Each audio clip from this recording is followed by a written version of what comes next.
Hi, welcome to People Behind Your Water. My name is Marty Grimes. I work in the communications unit at the Santa Clara Valley Water District, and I'm stepping in as the host of the show this month. And today we have Terri Anderson, who manages our water supply operations and analysis unit. But before I get to Terri, I wanted to introduce the Water District. The Santa Clara Valley Water District manages an integrated water resources system that includes the supply of clean, safe water, flood protection, and stewardship of streams for Santa Clara County's 1.8 million residents. The district effectively manages 10 dams and reservoirs, 3 water treatment plants, a state-of-the-art water quality lab, and nearly 400 acres of groundwater recharge ponds and more than 275 miles of streams. We provide wholesale water and groundwater management services to municipal water suppliers and private water retailers who then deliver that water to homes and businesses in Santa Clara County. So I'd like to welcome you, Terri, to the show this month to talk all about water and water supply and where we are with our water. People are always asking, are we in a drought? How are things going? The winter's almost over. So in general, how are we doing with our water supply? Okay, well, our water supply condition, I guess we're in we have fair water supplies. As everybody knows, it's been dry. In fact, January and February was the driest January and February on record in San Jose. March is on track to also be very dry. So while that's a little disappointing, the residents of the county have made active efforts in conservation.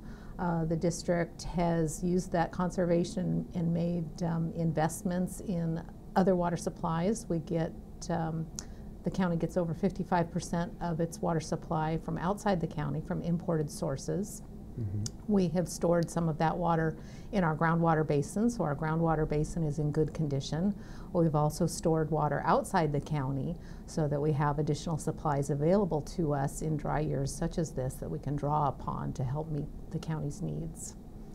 So in December was okay. We started out this year with quite a great storm. We actually filled up some of our reservoirs at that point, right? Yeah, December really helped us out. A very wet December. It was so wet, in fact, that we did have some of our reservoirs actually fill and spill. Mm-hmm. But since then, we haven't seen those kind of storms again. Is that unusual that our reservoirs actually fill up to the level that they spill over? It's a fairly common occurrence, yes, especially in some of our smaller reservoirs that have very productive watersheds. And that's the pattern for our reservoirs, right? That we want them to fill in the winter, and in the summer, yes. Do they empty completely, or some of them get pretty low? Well, no. So the reservoirs were built, just like you said, they were built so that they could capture the winter storm runoff and save it up for an area that it doesn't rain in the summer, so that we could then release that water through the spring, summer, and fall months to use for water supply. And most of that water is used to percolate back through the streams, and the county's recharge ponds puts the water in the ground so it's available for use by the private water companies and municipal water companies. We don't generally drain the reservoirs to empty. We do try to maintain emergency pools and pools that are available for the fish in the reservoirs, but the general trend is to fill them in the winter and then use that water throughout the rest of the year so that they're at a low point again at the beginning of the next winter to capture the runoff that we anticipate. And then we also keep some room in the reservoirs to provide some flood protection. Is that right? Yes. And is that in all the reservoirs, or? Some of them, we'll say, right? Yeah. Some of them we yes, they're usually flood management guidelines on all of the reservoirs, and so that's based on past experience on how much rainfall and runoff we expect in a given month for each reservoir, and so we manage the reservoir storage level not to exceed those levels and still maintain a safe buffer for incoming storms through the rest of the winter. And how are the reservoirs right now? What's the level? The storage in all of our reservoirs is below normal for this time of year, and that's even if you take into account the fact that some of our reservoirs have operating restrictions on them for dam seismic safety. So they are lower than we would typically see at this time of year, and that's a result of the lower rainfall that we've had. Okay, so what about what about the statewide conditions? You mentioned 55% of our water is imported from outside the area. Right. How's that looking? Right. The district has manages 2 imported water sources, one source from the state and one from the federal government. Their large reservoirs are actually have about average storage for this time of year, so that's good news. The less good news, I guess, is that the snowpack isn't where we'd expect to see for this time of year. It's less than 70% of what you'd typically see for this time of year. So that is leading to lower than normal allocations of water that we'll get from both of those supplies this year. Okay, so can we talk a little bit about how that works, that the water district has a certain maximum amount of water that we could get from the state and federal supplies. Right. But then it depends on the weather, how much snowpack, what's available, and what can be pumped from the delta will determine how much of that we get. So 100% would be great, but we don't always get 100% of our allocation. Right. We have a contract allocation. Only in the very wettest of years would we get 100% of that amount. You're right, the amount that we actually get allocated in a certain year is dependent upon the snowpack, reservoir storage, the ability to pump that water through the delta. The allocations that we are getting this year are expected to be less than average. I think an average allocation from both those sources is on the order of 60 to 70% of our contract amount. So if we're only getting about 60 or 70% of our imported water, and if our, well, correct me if I... That's under normal conditions. Oh, okay, under normal conditions. Yes. This year we might get less than that. Yes. A lot less than that. Yes. And our local reservoirs are below normal. Yes. So why aren't we talking about droughts, Terri? Why are we in a drought situation? We're in a dry year situation,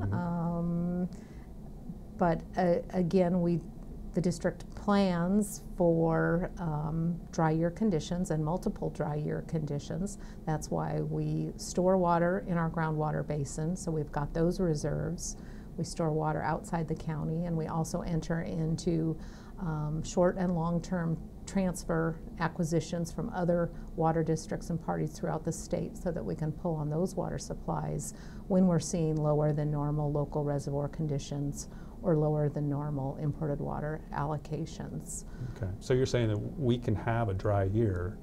It doesn't mean we're having a drought year because we have other water supplies. Right, there's no, I guess, hard and fast definition of what a drought is. I think most people would generally say it's could be a series of dry years.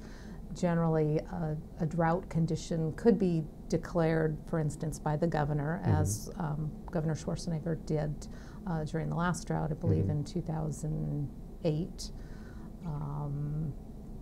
But the district is here to help manage water supplies through those dry year or drought conditions, so that the residents can count on a reliable water supply even in dry years. So last year was average or fairly wet, or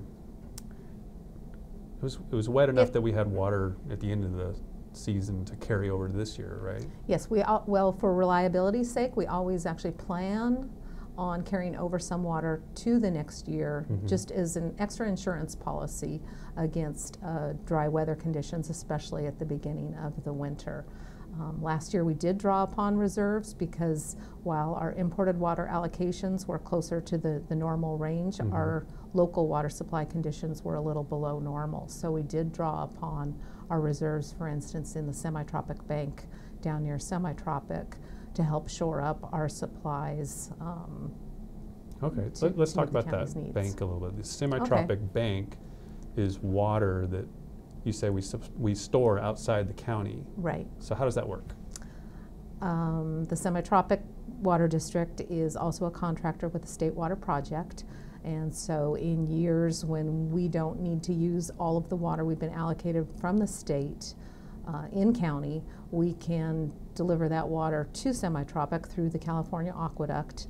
They in turn use or store that water in their groundwater basin, and then in dry years we can request that that water be returned to us. And Semi-Tropic is down by Bakersfield, yes. right? So we send the water down to Bakersfield, and how do we get it back? In the dry years when we want the water back, they can either send to us the water that they would ordinarily receive from the Delta, from the State Water Project, or they can actually pump that water out of their groundwater basin, put it in the California Aqueduct. It goes south to other water districts. In exchange, we get an equal amount of water pumped from the Delta and delivered to this county. So the water doesn't actually physically get pushed back up from Bakersfield. We just take it from the Delta that would have gone So south. it's an exchange mechanism, water for water. And about how much water do we have there? We have over 300,000 acre feet of water stored in Semi-Tropic right now. And most people don't know what an acre foot is. That's a huge amount of water. That's almost as much water as we use in our county all year long. Yes. Yes. Which is about, what, 350, 370? Yes, I think about 350,000 acre feet in our year. county. So we have almost 1 year's supply stored in Semi-Tropic. Now we can't get all that water back in 1 year. It is limited to how much we can get back per year, but it will help sustain the water supplies for the district during a long-term drought. So it's kind of like an ATM machine that has a daily limit of yes. 30,000, something like that, 30,000 acre feet a year, something like that. Right. Okay. So, but our local groundwater, sounds like that's our saving grace this year, that it's in a fair condition, normal conditions. Yes. And that's because we've been recharging water during wet years. Do we always have water to recharge?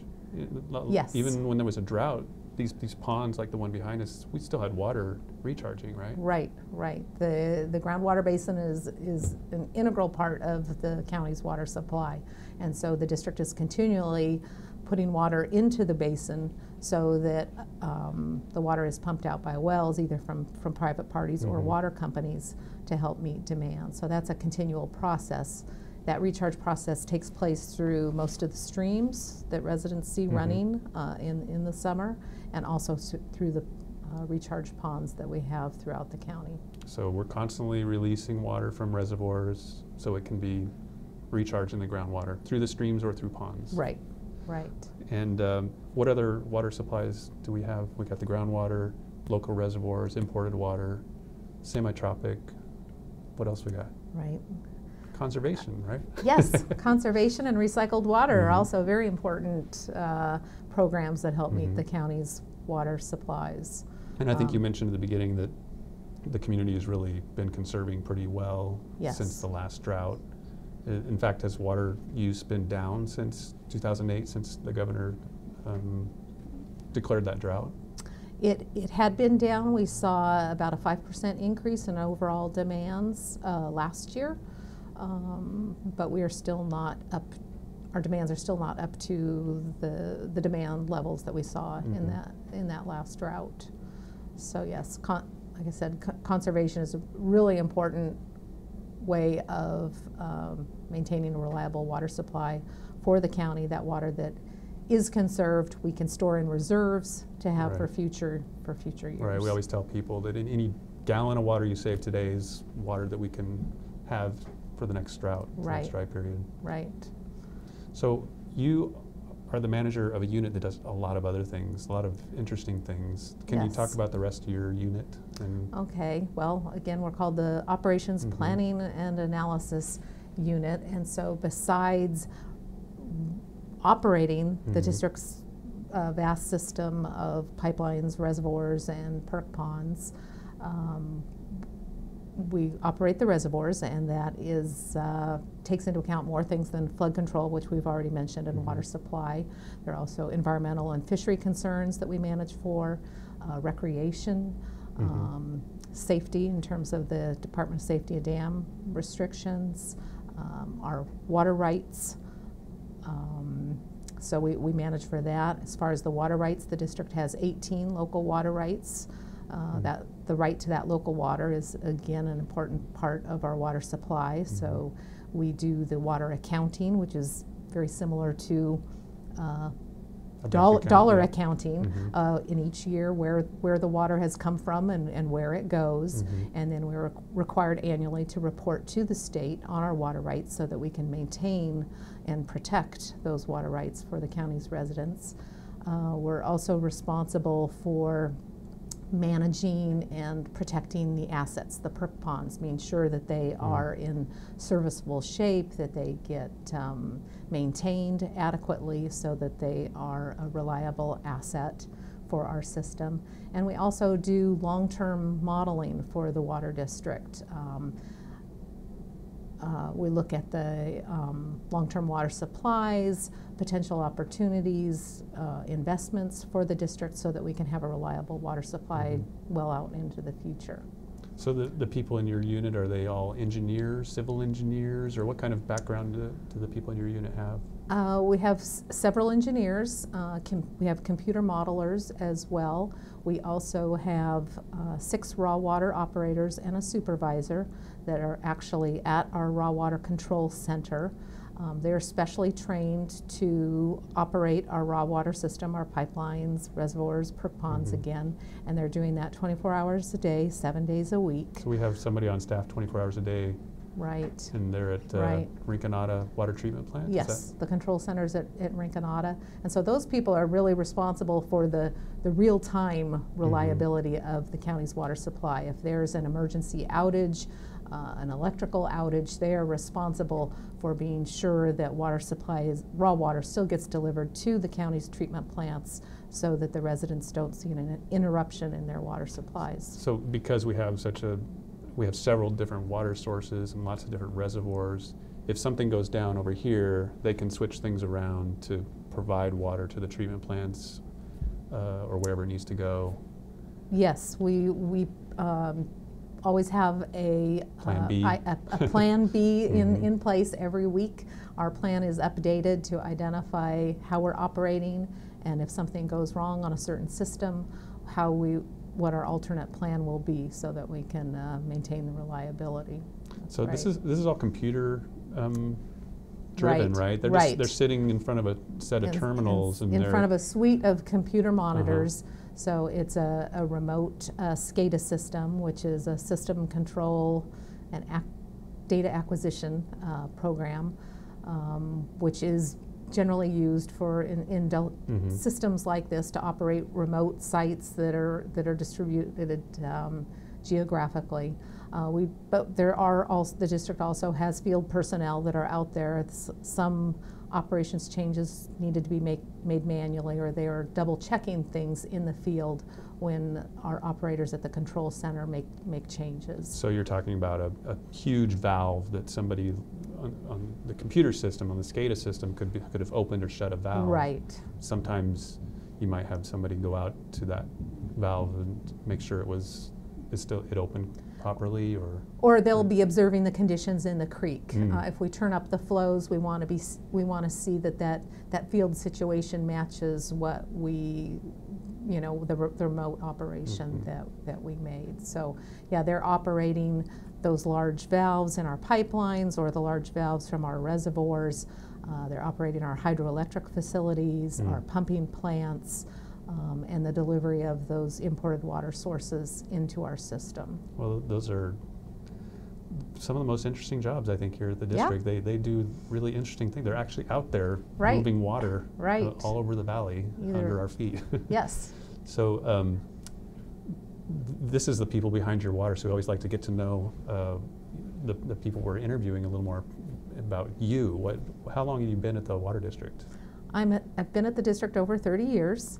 I am a civil engineer by education, and I have generally worked at the district in a water supply capacity, either the planning, design, or construction of some of our large pipelines.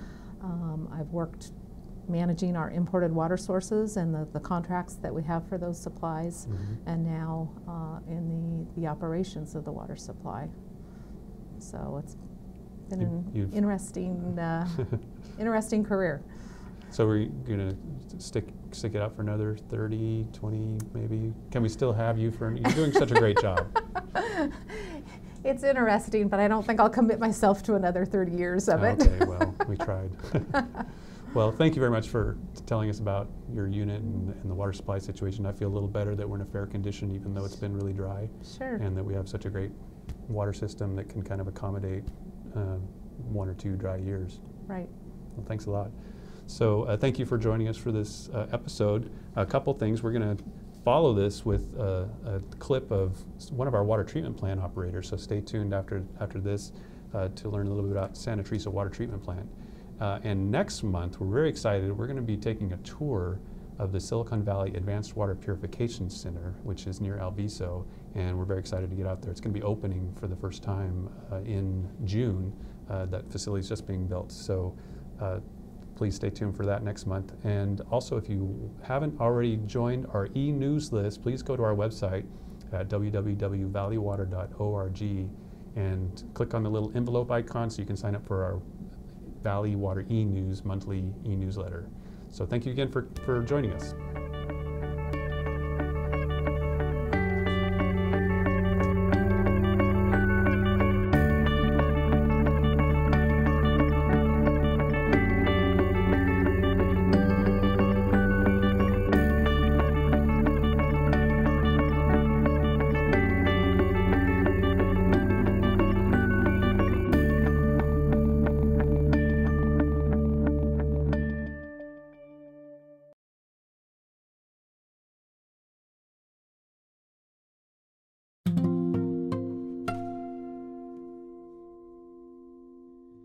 My name is Ida Huber. I'm a senior water treatment plant operator here at Santa Teresa Water Treatment Plant, and I've been with the district for 12 years.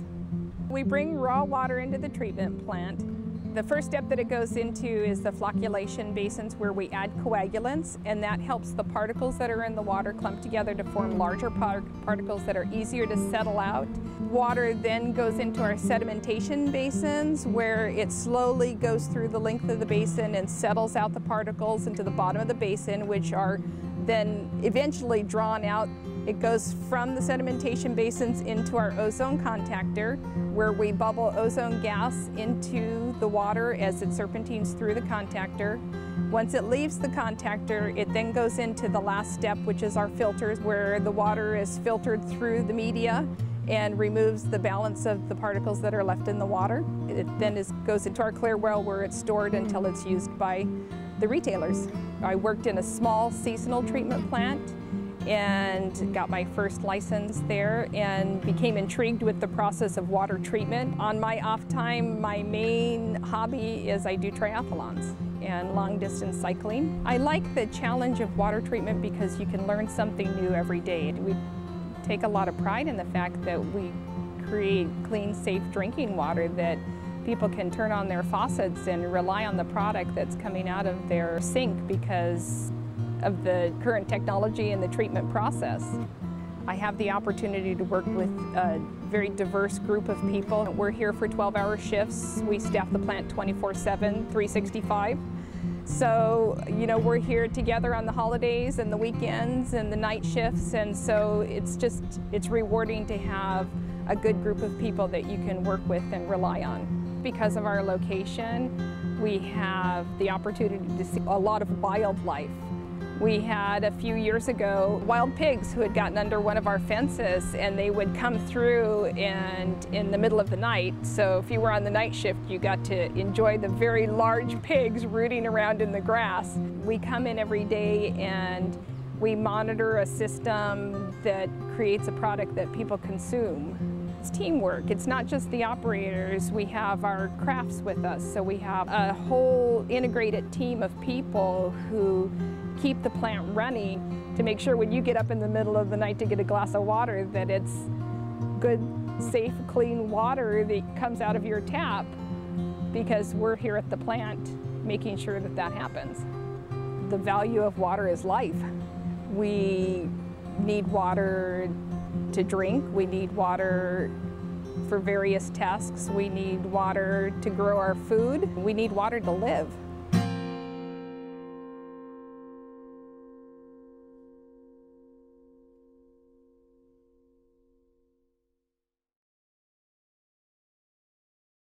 Water has always been the lifeblood of our bustling, ever-changing region. And this was just as true for the Valley's early farmers as it is today. Here, a complex and reliable water system developed by the Santa Clara Valley Water District provides safe, clean drinking water 24 hours a day, as well as protection from flooding and enhancement of our natural environment. Santa Clara Valley Water District, protecting your future. Learn more at valleywater.org.